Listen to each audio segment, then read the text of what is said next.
Welcome to another day working on the 1962 AMC Rambler that was abandoned for 47 years. The last time we had the straight six in this car running, it would die when we'd rev it up. Oops. My guess is that the accelerator pump is shot, so when you crack her open, she's not squirting. So let's pull the carburetor off the engine, tear it down, and see what it looks like inside. It's just how we left it.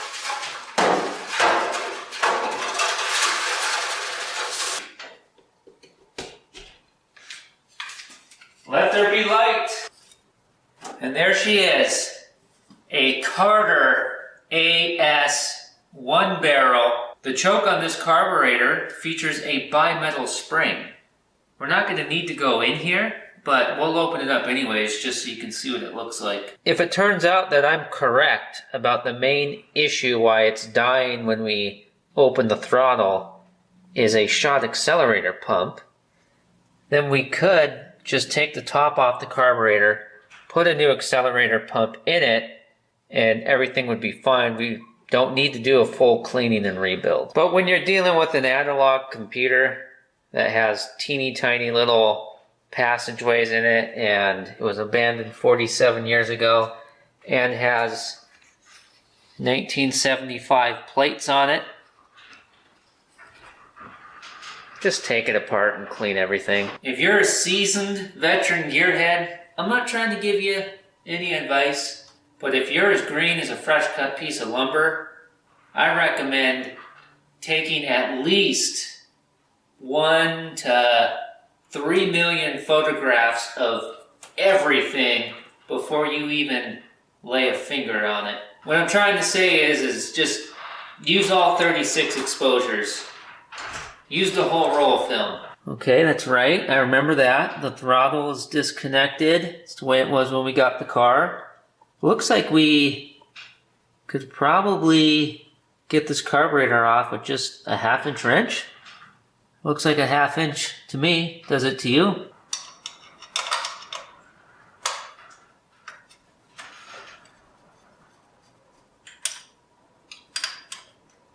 Oh, wait a minute here now. Oh, you're a 9/16. I'll have to go get one of those. Well, that's interesting. I wonder why you were so loose. We didn't take this carburetor off before, have we? I don't think we have. I don't remember it anyways. We'll put that there so it can slide off and we'll never find it again. And we'll leave the nut on this side because we actually want the carburetor to be held in place while we work on getting this crazy contraption of a spring off of here. This is one of my favorite things about working on cars like this. So this spring here, not only is it the type of thing that if you were to lose it, pretty much guarantee you that you can't buy one anywhere. And look how well, first off, it boggles your mind thinking about how they came up with this, how they figured out that this would work, and then it only goes in a certain way. So if you were to just rip this out and then just toss it on the workbench, and then months later when you're putting things back together, you're probably not gonna know how it goes in or what direction it was facing. And here's another neat thing. This just kind of started falling apart. Oh, see how that just flipped in my hand? You're not ever gonna remember what direction this crazy piece of spaghetti goes in. Or maybe I'm not giving you enough credit. I'm sorry. I didn't mean to miscast you. There we go. Yeah, that's a little one. Little cotter key. Uh-oh. That's what I'm talking about. The spring just fell out.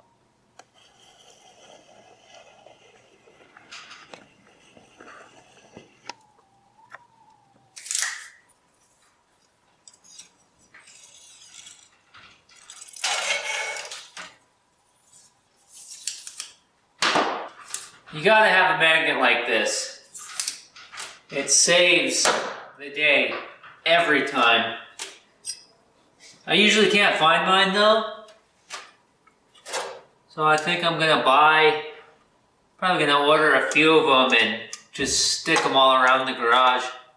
Oh, and you're one of these kinds of nuts. Somehow you exist somewhere where I can't get to. Alright, I got you now. I got you now. Can't wait to open that box and see what's inside that rebuild kit. Well, what are you hung up on? Well, what do you want me to do? You want me to open your throttle and then slide you out? I don't think that's gonna work. Okay, that's not working. I don't want to force anything. Okay, I think we need a 7/16. I think we need to loosen this bolt. I think we need to loosen this bolt and its cousin back here so that we can have, that'll give us some more room to slide this off of here. And what's falling?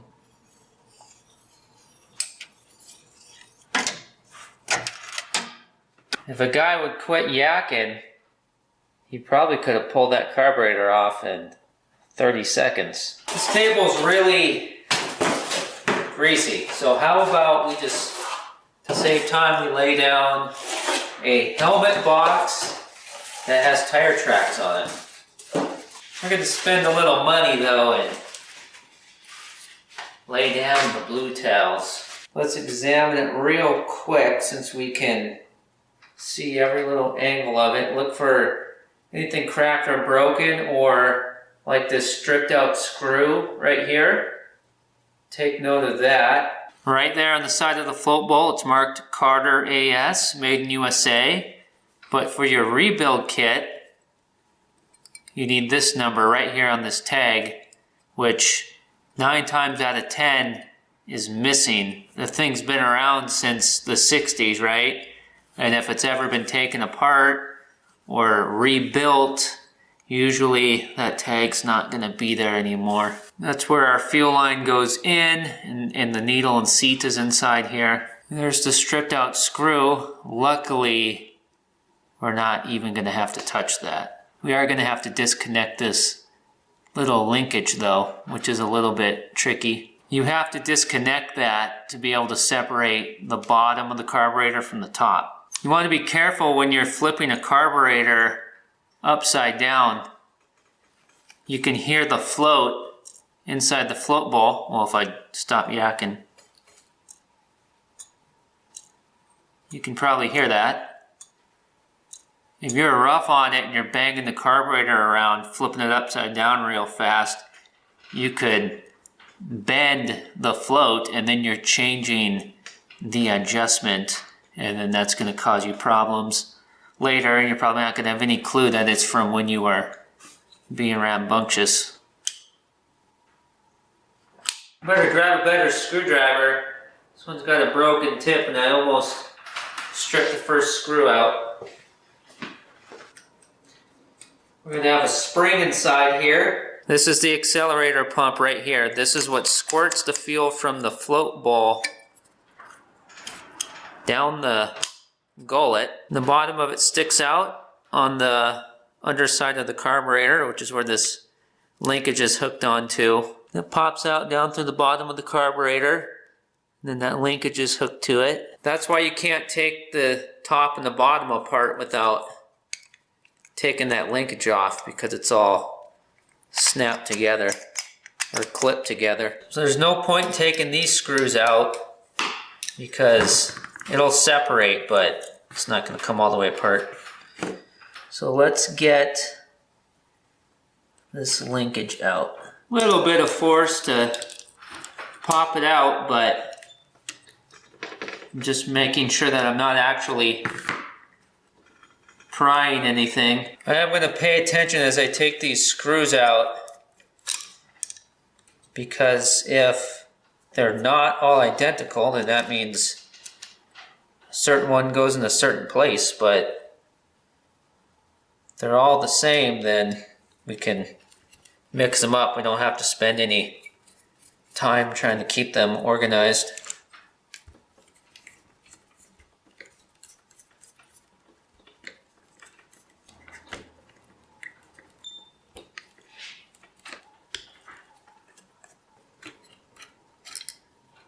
Here's the brass floats inside the float ball. These little arms or tabs that the floats are hanging off of, that's what you can bend if you're flipping the carburetor around harshly. If you haphazardly bend them, you're changing the height that the floats sit at. It's going to cause you all kinds of problems if that's not correct. Oh yeah, that accelerator pump is shot.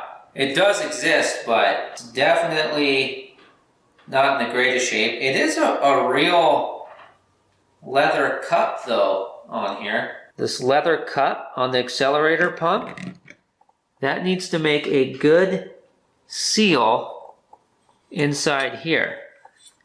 And that's not going to happen when it's all dried out and cracked like that. It's going to let gas seep by on the sides. And if there's no suction, it's not going to pump diddly squat.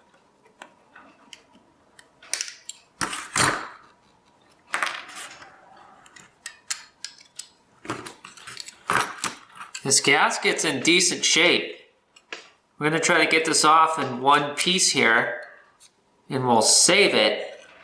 You never know, it might come in handy out in the field. In the future video, we might be in a pasture getting a Rambler or something with the Carter AS going, and we need one of these gaskets. We'll have it.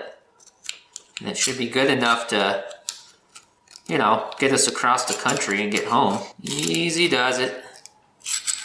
Steady as she goes. You know, for an individual with a propensity to tinker, a carburetor is a wonderland of excitement.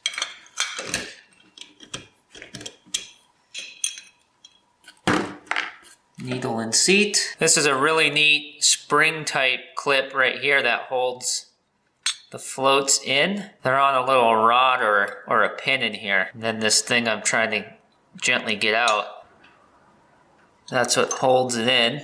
Now we got to get our little aluminum check balls out of here. Okay, you want to see something funny? This is hilarious. It's so funny. This little brass guy down in there is stripped out a little bit. So I try a million different size screwdrivers and just make what the previous guy left for us even worse. So then I get the whole screw extractor 9000 out, and the only bit that will fit down in there and allow us to get the tool on is the only bit in the set that's broke. You can't make it up.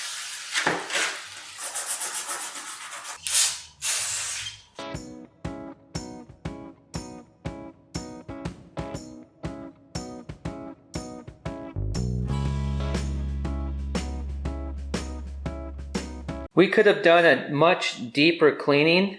I mean, we're good on the inside, but the finish on the outside, we could have gone to the next level and make it look all shiny and beautiful like fresh aluminum. I just don't have time though. I gotta be on a plane tomorrow to go rescue some classics. The most important part is making sure you clear out all the little tiny passageways in here. In the future, we can always take the carb off the car and make the outside of it look brand new. We could try some different products, test things out, and see what we can get the best results with. This car deserves it. So I was able to get this roll of crocus cloth with the rebuild kit, which is really neat because you can use it to polish up the well that the accelerator pump goes into. Today's gasoline just isn't the best lubricant for an accelerator pump, so polishing up the well with this crocus cloth just helps it do its job.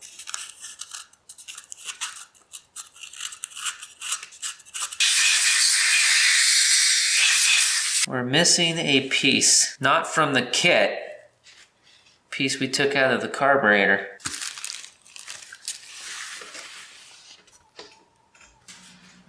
I'm not kidding. I don't know where this piece went. And a cat came in here when the man door was open. It's underneath the blast cabinet. Oh, there it is. Not gonna lie, I don't remember how to put it back together.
It'd probably be smart if we put the gasket in here.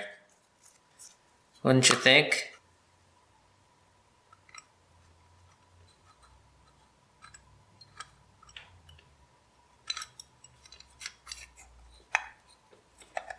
Well, come on now. Why can't I put you back in the way I took you out?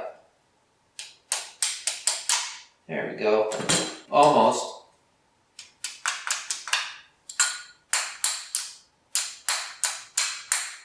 There we go, got it.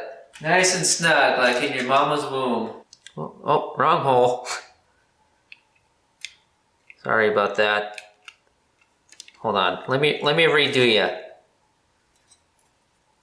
Want to make sure your spring was in there right, and we'll put it in the right hole this time. Second time's a charm. Uh-oh. Oh no, was I supposed to put this in first? Before we put the top on the carburetor? So we're gonna have to take that linkage off on the bottom. I gotta take it apart again. Something doesn't seem right about this. Yeah, see, it's supposed to go through. Oh, it was catching on the gasket. Okay, let's try again. Uh-oh. Okay, we've reached the point where we're close to home base and things are starting to fall apart.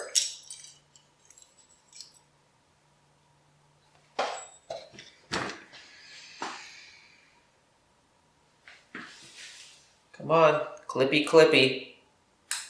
There we go.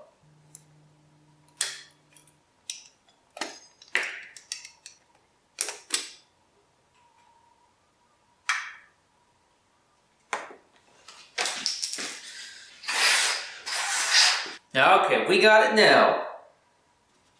We got it now. There we go.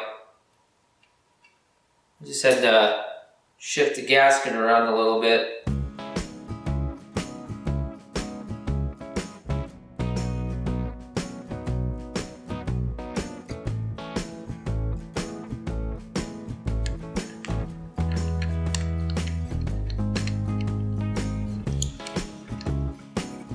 Forgot about the tag. The tag's not going to help it run, but we don't want to lose it. Was the tag right here? Or was it right here? I don't remember.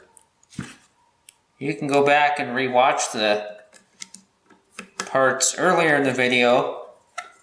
See if I'm right or wrong. We'll go with this for now.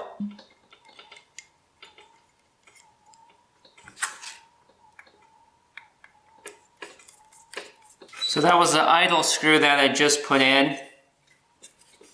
And I turned it in 2 full turns. Now where the heck is our hole for our mixture screw? Can't find it. Oh, right here.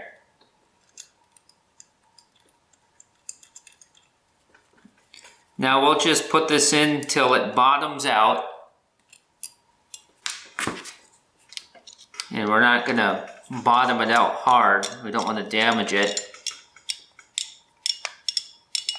We'll just turn it in until, okay, it stops right there. We don't want to go any further or that's how we will damage it. We'll go half a turn, 1 turn, 1.5, and then 2. That's good for starters. But for right now, she's good to put her back on the car and see if she'll run. First, we need to take this cover off and look at our bimetal spring. It's really neat because if you take the time to look at this and read it, you can see how you can actually take this off and then, well, I'll just show you the backside. See this spring in here? Moves this lever back and forth, which is your choke. And what's cool is depending on where you have this screwed on, depends on how open or closed your choke is. It's pretty neat.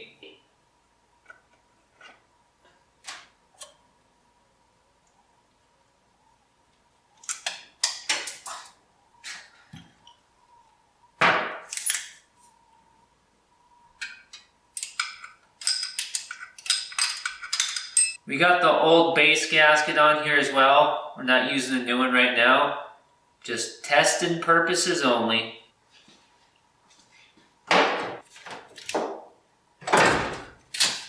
Where's the jumper wire that we made in the video with this Rambler where we went from the battery to the coil? Oh, that's right. Maybe it's a good thing we just tested it because it didn't work.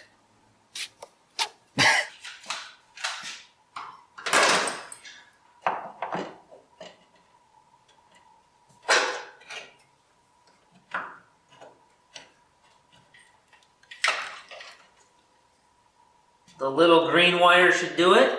I think the transmission's in neutral.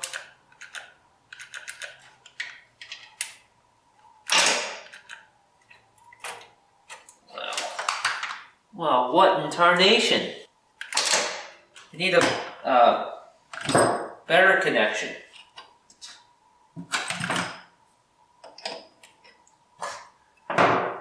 Oh, if you're not a 1/2 inch and you're not a 9/16, you can't tell me your metric.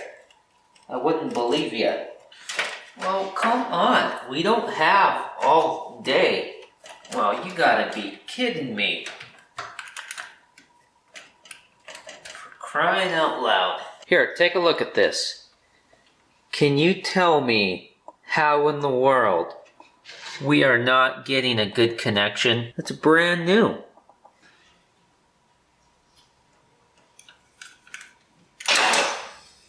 There we go. It was just the ground. Okay, fuel source and then that red jumper wire we were talking about. I found it on the trunk and now I don't know where it is. Connected to the coil and now to the battery. And now we'll put our fuel in here. We know this thing leaks, so that's why we're doing it last. But that's okay because we have a fire prevention rag underneath here to catch all the leaking fuel.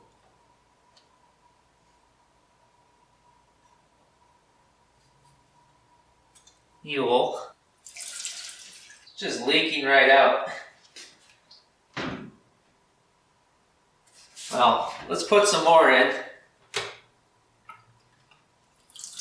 That's leaking bad. Let's fire it up and see what happens.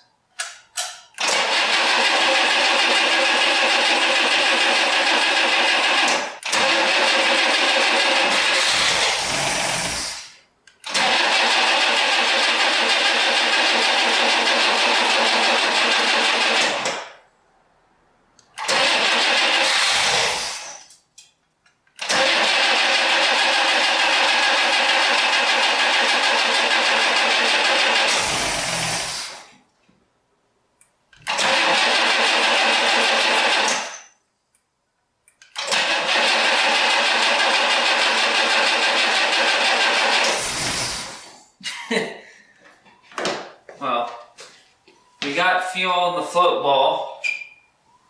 We'll see if it squirts when we open the throttle.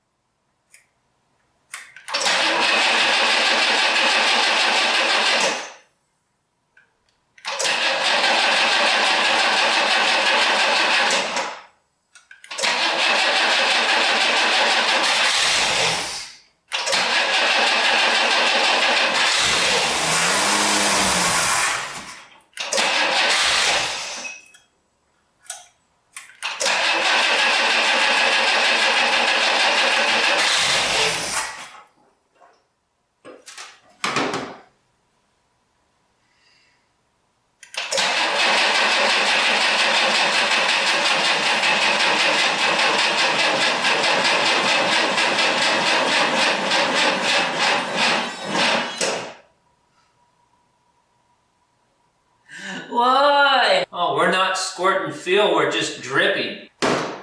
I guess this song is going to continue, but before then, watch this video where we did something with the Rambler and succeeded.